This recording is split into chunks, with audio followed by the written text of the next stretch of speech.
Ici, parmi vous, qui a déjà ressenti qu'elle n'utilisait pas son plein potentiel, qui a senti qu'elle n'était pas où elle était, c'est-à-dire que sa vie passait à côté.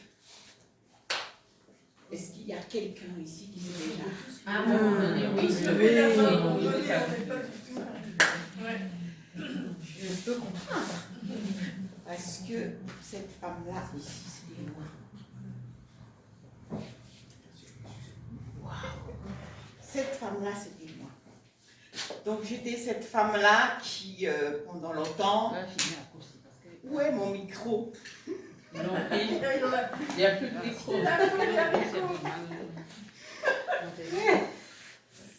C'est ça, les restaurants. J'étais cette femme-là qui, pendant longtemps, se sentait mal, était en quête de sens, accusait les autres, se demandait pourquoi ça ne se passe pas comme elle veut, pourquoi ça ne marche pas dans son couple, dans son travail. Au travail, j'accusais mes collègues, je formais quelqu'un et puis cette personne était nommée à ma place. Et je me demandais ce qui se passait. Bref, j'étais toujours celle-là qui se demandait pourquoi ça ne se passait pas comme elle voulait. Et donc, j'étais toujours en train de me plaindre. J'étais, en quête de sens. Et bon, j'ai donc eu... la vie m'a rattrapée. C'est-à-dire que mes parents étant divorcés, moi-même, dans les relations de couple, j'ai toujours eu des problèmes. Donc, ça ne se passait jamais comme je voulais. Alors, je fuyais, je partais. Même quand on me disait qu'on m'aimait. Et donc, un jour, au hasard d'une formation, c'était pendant le Covid, j'ai découvert le développement personnel. Donc, c'était l'illumination, comme on va dire. Alors, la première fois que j'ai été coachée et que j'ai eu un coach qui m'a fait comprendre que, en fait, les autres étaient un miroir et que tout ce que je passais mon temps à accuser, à reprocher et tout, c'était ce qui se passait à moi-même. J'étais là, ah bon, c'est vrai. Et donc, j'ai dû aller lire des livres, j'ai dû aller appuyer cela, j'ai dû comprendre. Hein? Papa? Oh. Voilà. Le développement personnel m'a permis de comprendre que, effectivement, les autres sont un miroir. Ça m'a permis de travailler sur moi. Ça m'a permis de savoir, comme ça, non? de savoir que je pouvais, je méritais l'amour, je méritais de rêver. Et donc, je me suis retrouvée, alors, on va dire, en train d'entreprendre par hasard. Parce qu'à la base, je suis de formation hôtelière. Et donc, j'étais très bien dans mon travail d'hôtelier. Donc, je travaillais, j'étais contente, la relation client, etc. dans un grand groupe français. Et tout se passait très bien. Jusqu'à ce que, effectivement, ma fille au père me dise oui, j'ai trouvé un poste plus important où on me paye 3 fois plus avec un véhicule de service. J'ai dû la laisser partir, mais il me restait 2 semaines pour trouver une autre fille au père. À la rentrée, je n'ai rien pas fille au père. J'ai démissionné de mon travail. J'ai démissionné de mon travail. Et comme je ne voulais pas rester chez moi au RSA, qu'est-ce que j'ai fait? Je suis allée sur Internet, j'ai tapé le premier boulot que je peux trouver de 9h à, je sais pas, 14h, bref. Je regardais, c'était quoi? C'était hôtesse d'accueil. Alors, c'est comme ça que je suis donc devenue hôtesse d'accueil. Pas parce que, je ne veux pas dire qu'hôtesse d'accueil, c'est pas un travail, non. C'est d'ailleurs un travail très noble parce que quand je l'ai fait, j'étais placée dans des très grandes entreprises françaises, des grands groupes où effectivement on est, il faut juste être mignonne et puis c'est bon. Hein. et où on voit du beau monde, donc je ne vais pas me plaindre. Mais au niveau de l'argent, ce n'était pas ça. Je n'avais pas les mêmes revenus. Commence alors la galère. Et donc, c'est comme ça que je me dis, comment je fais? C'est bien beau, maintenant je m'occupe de mes enfants, mais comment je fais maintenant en tant que maman solo? J'ai oublié l'épisode où j'étais séparée parce que ça n'allait pas, mais il faut dire que avant ça, quand j'étais en quête de sens, j'avais une très belle vie. J'avais une vie que même mes amis enviaient. Bel appartement, quartier chic, belle voiture, tout ce que vous voulez. Mais moi, je me sentais toujours pas heureuse, en quête de sens. C'est-à-dire avec quelque chose qui n'allait pas. J'étais toujours en train de voir du mal partout. Mais les autres, mais qu'est-ce que toi tu es bien, ton compagnon s'occupe de toi, mais vous, qu'est-ce que vous voulez, vous avez toujours vous cherchez toujours les problèmes. Donc, c'est comme ça, même alors que j'étais a priori aisée pour certaines personnes, mais j'avais des problèmes existentiels. Et maintenant, quand je me retrouve, je vais dire, maman solo qui est en train de tirer le diable par la queue avec des problèmes financiers, j'ai dit, bon, maintenant, j'ai fait des choix. Héloïse, tu vas trouver tu vas trouver des réponses, trouver comment gagner de l'argent toi-même aujourd'hui. Tu peux t'en sortir. Donc, je me parle à moi-même, mais je suis seule. Il n'y a personne, je n'ai pas de mari, je n'ai pas de copain, j'ai un petit salaire. Donc, qu'est-ce que je dois faire? Je dois chercher comment avoir des revenus supplémentaires. Et une année, donc, j'ai eu l'opportunité avec le Covid. Le Covid était là, on nous a laissé, où je travaillais, c'était un grand groupe, ils nous ont dit, allez rester, je ne sais pas, chez vous. Bref, je suis restée, je me suis retrouvée sans travail à cause du Covid, si vous voulez. Parce qu'on n'allait pas travailler, il fallait rester à la maison. Donc, sur Internet, je suis tombée sur une formation où on parlait du développement personnel, de l'ikigai. On parlait de monétiser son talent, enfin, d'infoprenariat. J'ai pris cette formation, je dis, bah, j'ai plein d'argent, j'ai plein de diff, bref, j'ai ce qu'il faut pour payer. Je me suis formée. Et c'était vraiment l'illumination. J'ai découvert ma zone de génie, j'ai découvert que, bref, j'ai connu le développement personnel. Je ne savais pas ce que c'était l'angoisse. Et c'est comme ça que j'ai découvert ma zone de génie. Même, je n'ai pas accepté, j'ai eu le syndrome de l'imposteur. J'ai dit, moi, je vais coacher des gens. Mais non, c'est pas possible. Donc, mon coach de l'époque, mon formateur, il m'a envoyé me former. Il m'a dit, non, tu as besoin de briser ton syndrome de l'imposteur. Il te faut un coach en développement personnel. Donc, je n'avais pas de sous, puisque maman solo avec déjà qui a du mal à payer ses factures. Je n'ai pas des sous pour payer encore des coachs. Et donc, le coach que j'avais trouvé coûtait très cher à l'époque. Mais je voulais me former parce que non seulement j'ai vu que c'était bien, et donc je suis allée à la banque demander un prêt bancaire. Et le banquier m'a donné le prêt. Je suis rentrée chez moi le lendemain, il m'a dit, non madame, vous avez trop de crédit, on s'est trompé, on va reprendre l'argent. Je dis, ah bon? Comment ça? Après, je dis, ok, là c'est bon, c'est foutu. Le lendemain, ma banquière m'appelle, elle dit, oui, ils vous ont donné l'argent, ils ont accepté, comment ils veulent encore reprendre? Moi, je refuse qu'ils reprennent, vous avez droit à l'argent. Je dis, oh, l'univers veut même que moi je me forme. Donc l'univers a décidé que moi je vais me former et continuer ma formation parce que ça coûtait très cher cette formation. J'ai investi sur moi, j'ai capitalisé sur moi, j'ai payé et au sortir de cette formation, je me suis déclarée, je suis devenue donc coach en développement personnel. Et même avant que j'ai fini, j'ai eu mon premier client qui est tombé comme ça par hasard, comment on va dire, parce qu'elle a suivi une vidéo et Et même pendant que je me formais, j'ai eu la première conférence, exactement comme ma coachée.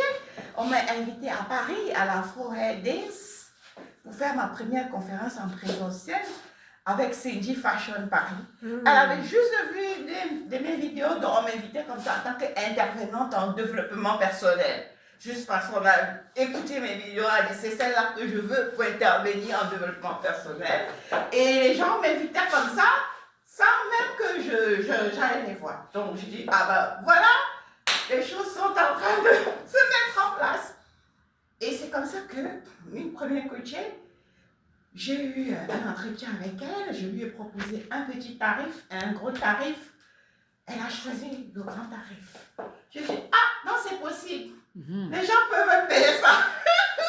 Je dis, ah, c'est ça que je suis arrivée. J'étais moi-même étonnée qu'elle accepte de payer. J'ai dit, on paye.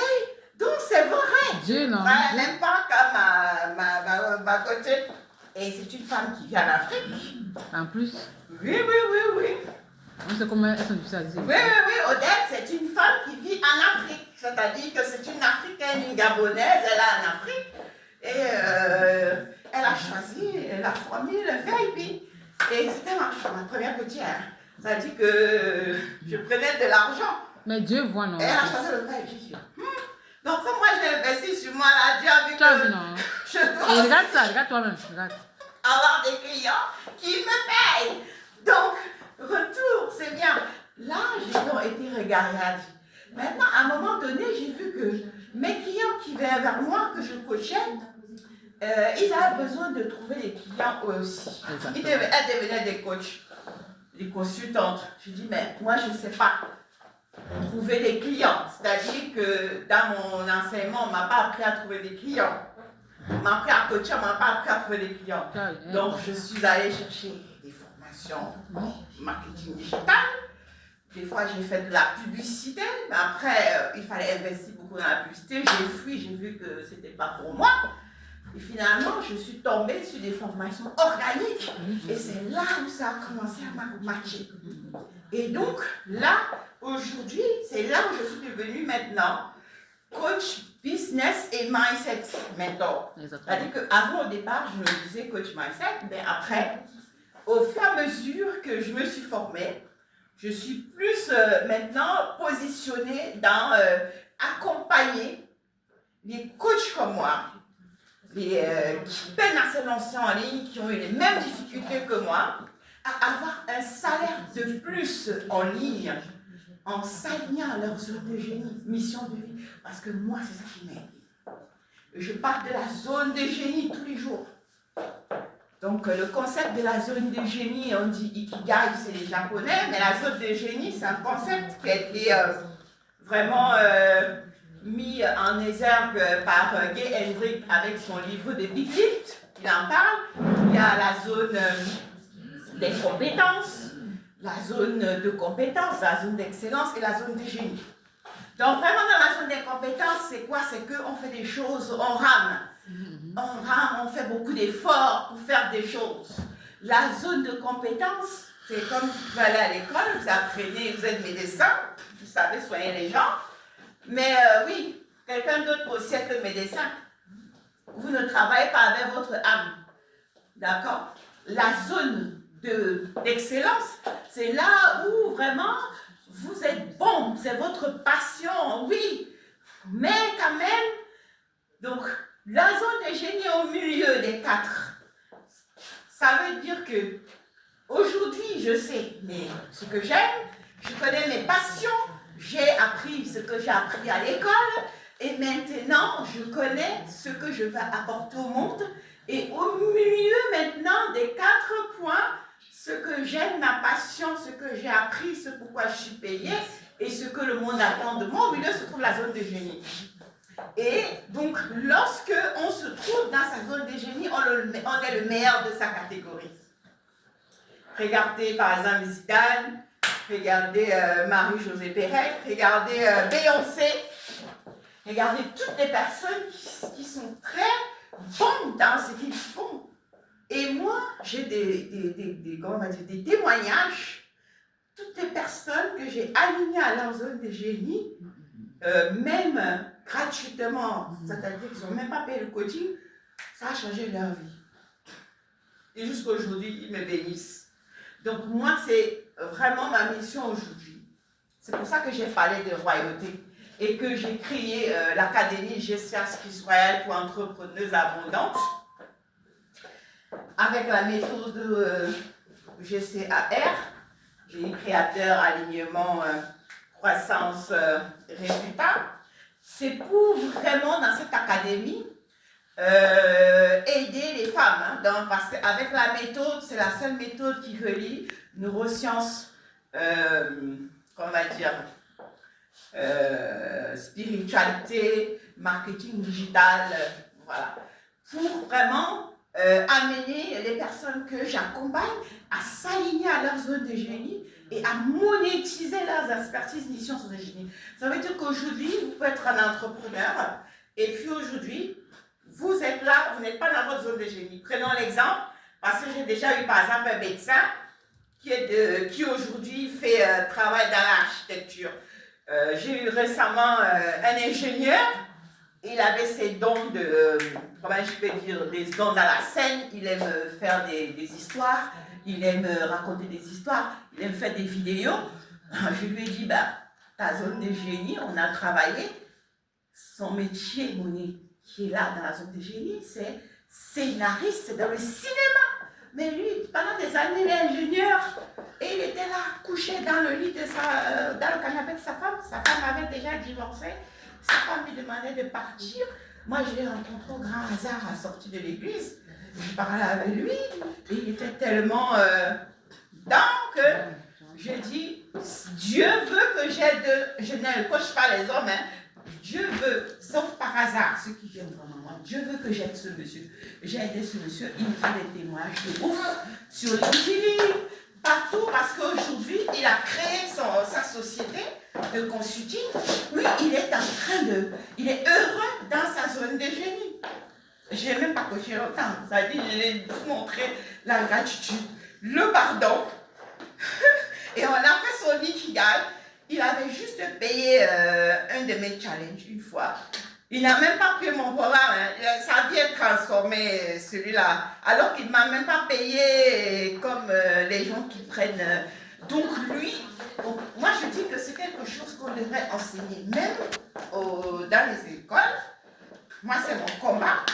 Là aujourd'hui, je suis en train de penser plus grand.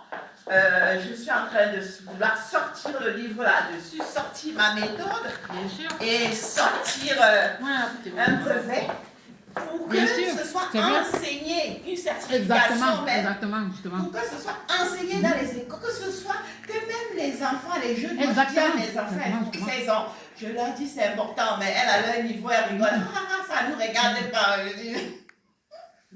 Donc à l'école, on devrait aligner les enfants à la zone de génie et non leur faire faire des choses qui ne les servent à rien. On en parlait tout à l'heure avec Miss Ingrid qui a dit son père a fait faire comptable alors qu'il savait déjà ce qu'elle aimait.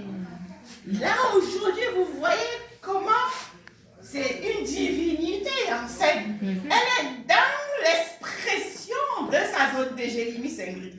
Elle n'a pas encore fait l'ikigai avec moi, ça c'est sûr, mais bon, je pense qu'elle a trouvé déjà, elle a su ses dons seule, mais je veux par là dire que ce qui est bien, c'est que lorsqu'on travaille avec quelqu'un, peut-être comme moi, qui a une expérience, c'est que j'aide à combiner son énergie spirituelle avec la croissance de son entreprise. Ça veut dire que régulièrement, on va voir les dons endormis. S'il y a un don qui n'est pas activé, comment on fait pour savoir son don?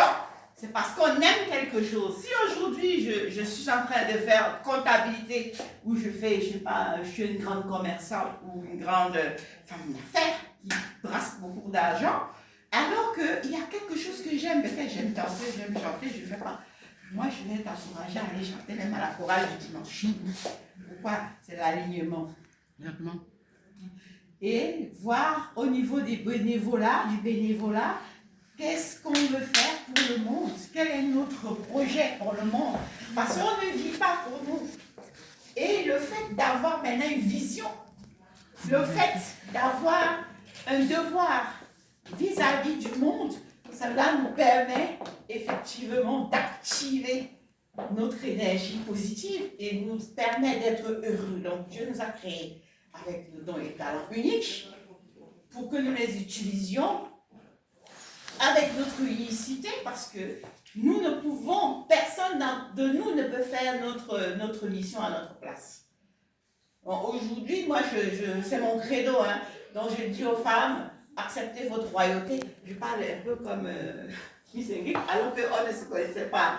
On ne s'est pas concerté, elle est tombée seule de mes pour la vie, elle dit, elle parle de royauté. Moi aussi, je parle de royauté. Justement, c'est vrai, hein? C'est vrai, c'est une coïncidence vraiment qui me dépasse. Je parle de royauté depuis, ça fait quoi? Ça fait 5 ans, depuis que je connais le développement personnel. Pourquoi? Moi, cela m'a permis d'entrer dans une dimension où je n'ai plus peur de ne pas avoir d'argent. Je sais que l'argent va arriver pour mes projets. J'ai osé être audacieuse, c'est-à-dire j'ai osé prétendre, j'ai osé dire je suis, j'ai osé rêver. Et d'ailleurs, je vais vous donner un petit exercice ici pour finir. Si on vous donnait les moyens que vous vouliez dans 5 ans, d'ici 5 ans, qu'est-ce que vous allez faire avec ces moyens? C'est-à-dire qu'aujourd'hui, vous avez le chiffre d'affaires désiré. Qu'est-ce que vous allez faire? Écrivez-le, parce que ce que vous désirez, que vous avez rêvé, il existe déjà. C'est votre âme qui le sait. Et si vous l'écrivez, tout ce qui est écrit, tout ce qui est écrit est vrai. Donc, vous aurez créé. Et c'est avec ça que je vais partir en vous disant que je lance un challenge 21 jours pour celles les coachs, consultantes, entrepreneuses qui veulent se lancer en ligne, tout en s'alignant à leur zone de génie, mission de vie. Spécial Woman King, je fais le challenge en 21 jours à 120 €, 124, 820 au lieu de 499 €. Donc, celles qui sont intéressées, vous venez, on va travailler ensemble. Et puis, vous aurez droit, par exemple, à un audit gratuit pour voir si je peux vous aider. Je vais auditer votre profil LinkedIn, votre profil Facebook, vous montrer comment on fait du contenu organique qui attire votre cible, vous montrer comment on se positionne et pour vérifier votre alignement à votre zone de génie, mission de vie. Voilà ce que je vous propose. Merci de votre écoute. Bravo, bravo. Attends, pendant que la photo, moi, elle m'a fonctionné. Attendez, il faut arrêter la vidéo. Ah oui. Ah, ça, oui.